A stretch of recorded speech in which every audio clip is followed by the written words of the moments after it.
अस्सलाम वालेकुम व्यूअर्स, कैसे हैं आप देख रहे हैं बायोटॉनिक बाय हनीफ। व्यूअर्स, कल हमने डिस्कस किया था कि biology and service of Mankind, यानी बायोलॉजी ने किस तरह इंसान को सर्व किया है, इंसानियत को कैसे सर्व किया है। उसमें पहला पॉइंट फूड प्रोडक्शन जो है उसको डिस्कस किया था। उसके तरीके बताए थे कि किस किस तरह से फूड की क्वांटिटी और क्वालिटी को इम्प्रूव करने में बायोलॉजिस्ट जो है वो हेल्प कर रहे हैं मैनकाइंड की। आज हम दूसरा पॉइंट डिस्कस करेंगे, डिजीज कंट्रोल। अब अगर डिजीज कंट्रोल की बात करें तो आपकी आसानी के लिए मैं इसको दो हिस्सों में डिवाइड कर देता हूं। एक हिस्सा बनाते हैं हम इसका कि बिफोर डिजीज, यानी बीमारी होने से पहले भी बीमारी को कंट्रोल किया जा सकता है, और फिर है आफ्टर डिजीज, अगर बीमारी हो गई है तो फिर उसको कंट्रोल किया जा सकता है। कैसे कंट्रोल करते हैं? अगर बिफोर डिजीज की बात करें तो पहला तो है प्रिवेंटिव मेजर्स। प्रिवेंटिव मेजर्स, आप प्रिवेंटिव मेजर्स लेकर, एहतियाती तदाबीर अख्तियार करके, प्रिकॉशनरी मेजर्स लेकर डिजीज को कंट्रोल कर सकते हैं। आपकी बुक में यहाँ पे दो एग्जांपल दी हुई हैं। एक एग्जांपल है एड्स की। एड्स का मतलब है एक्वायर्ड इम्यून डेफिशिएंसी सिंड्रोम, यानी ये एक डिजीज है जिसके बारे में ख्याल किया जाता था कि ये जो है वो नाकाबिले इलाज है, ये अनक्योरेबल है या कंट्रोलेबल है, अनकंट्रोलेबल है। इसमें क्या होता है कि इंसान का इम्यून सिस्टम जो है वो नाकारा हो जाता है। इम्यून सिस्टम पे जाके ये वायरस अटैक करता है। इस वायरस का नाम है HIV, human immuno deficiency virus. ये वायरस जो है इम्यूनिटी पे जाके अटैक करता है। अब प्रिवेंटिव मेजर्स का मतलब ये है कि बायोलॉजिस्ट ने हमें बताया कि ये जो एड्स है ये ट्रांसफर एक इंसान से दूसरे इंसान में ट्रांसफर कैसे होता है। तो उसके वो ट्रांसफर होने के जो तरीके हैं उनको कंट्रोल किया जा सके, उनके अगेंस्ट जो है वो प्रिकॉशनरी मेजर्स लेकर हम इस बीमारी से जो है वो बच सकते हैं। ये ट्रांसफर होने के तरीके बायोलॉजिस्ट ने हमें बताए कि ये सेक्सुअल कॉन्टेक्ट से ट्रांसफर होता है, ये ब्लड ट्रांसफ्यूजन से ट्रांसफर होता है, ये सर्जिकल इक्विपमेंट जो है वो यूज करने से, विदाउट स्टीरिलाइजेशन बार बार यूज करने से ये ट्रांसफर होता है।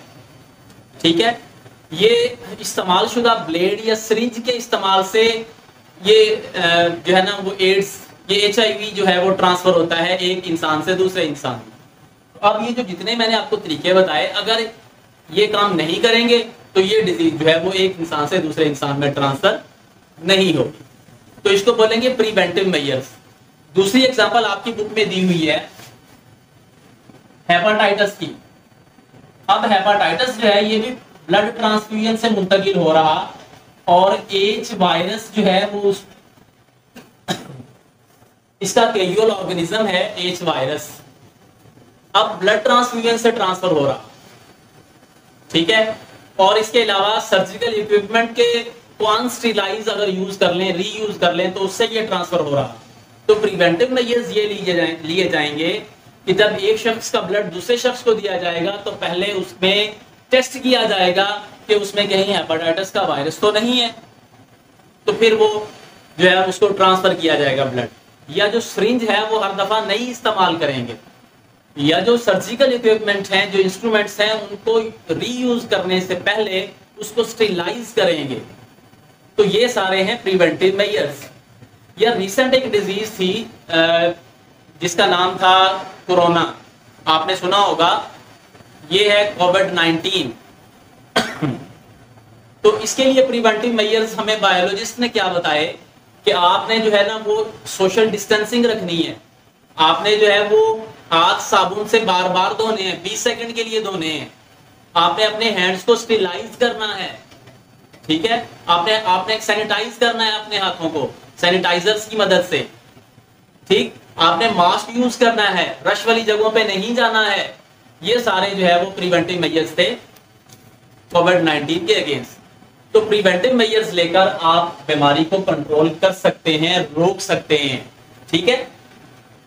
दूसरा तरीका है, बिफोर की बात हो रही है, दूसरा तरीका है वैक्सीनेशन, या इसको हम बोलते हैं इम्यूनाइजेशन। वैक्सीनेशन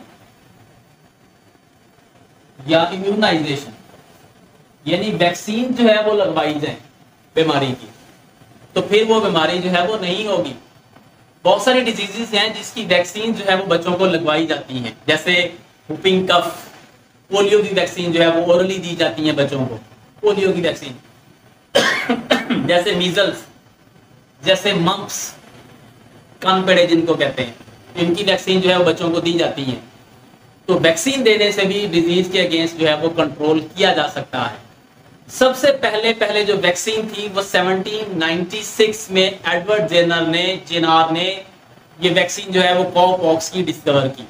उसने क्या किया कि वो जो अफेक्टेड काउ थी उसके पास सेल लिए और एक जो 12 साल बच्चा था उसमें इंजेक्ट किए।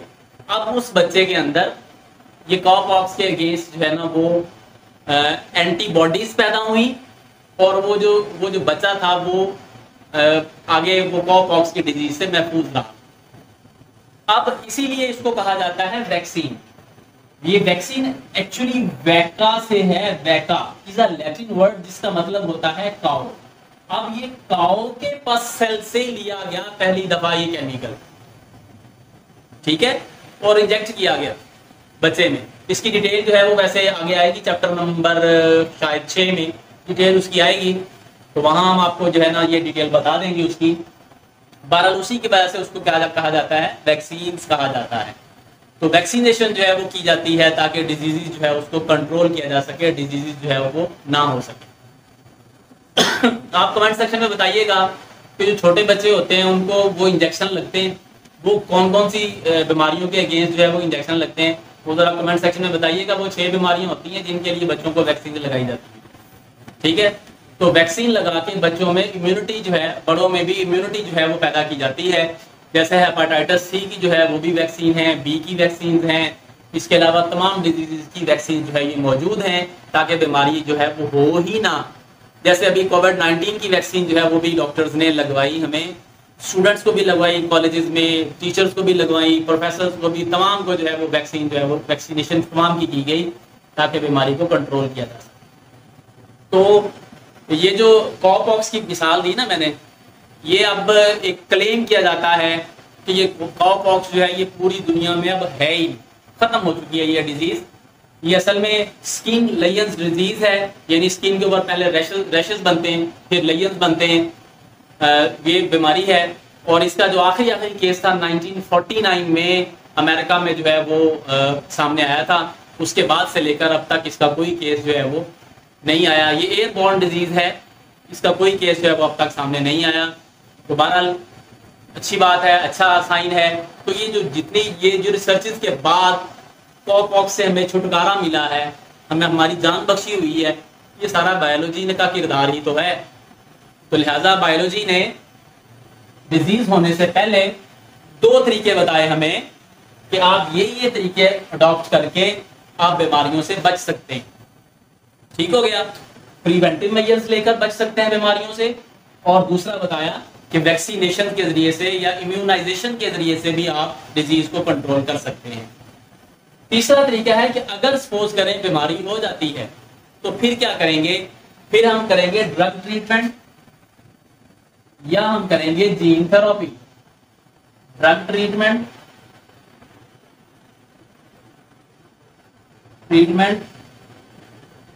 या करेंगे क्या, जीन थेरेपी।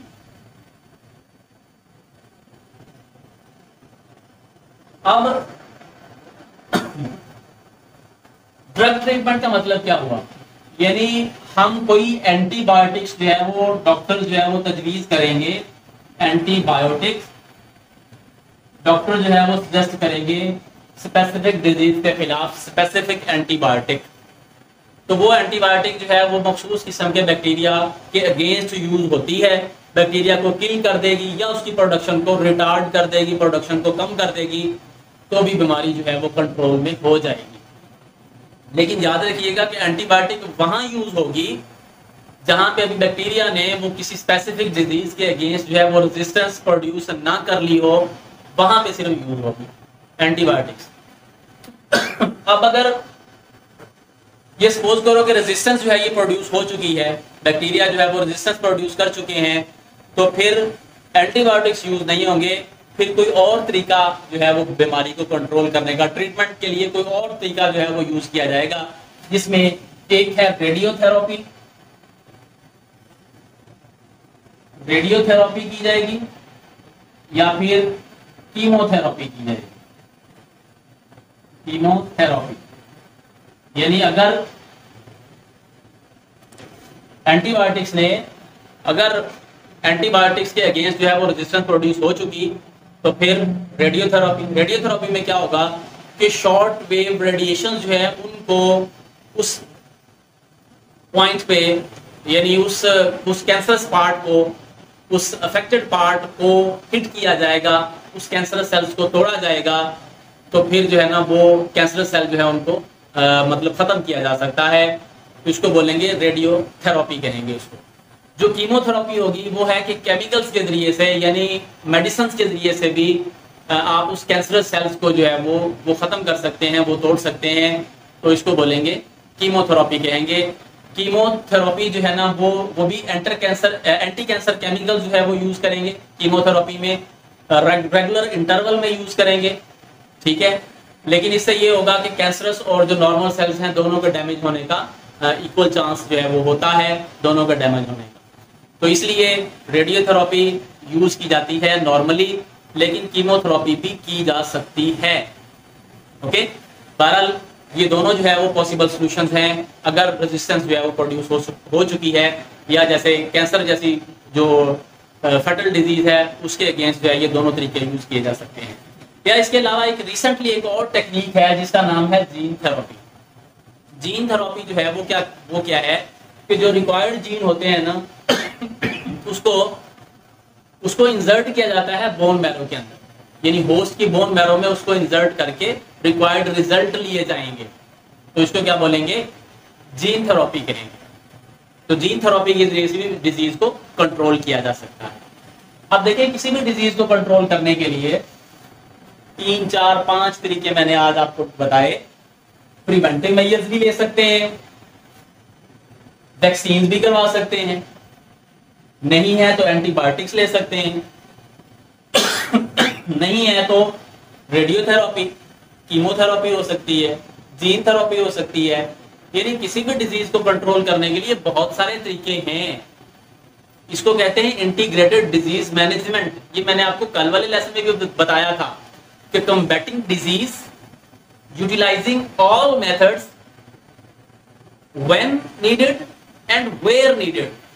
जब जरूरत हो, जहां जरूरत हो, तमाम मेथड्स को यूज करेंगे, including participation of community, is called integrated disease management. उसको बोलेंगे इंटीग्रेटेड डिजीज मैनेजमेंट। जैसे इन दोनों की एग्जांपल में हमने कम्युनिटी का रोल पढ़ा, एड्स में भी और हेपेटाइटिस में भी, या कोविड-19 के एग्जांपल में भी हमने कम्युनिटी का रोल पढ़ा।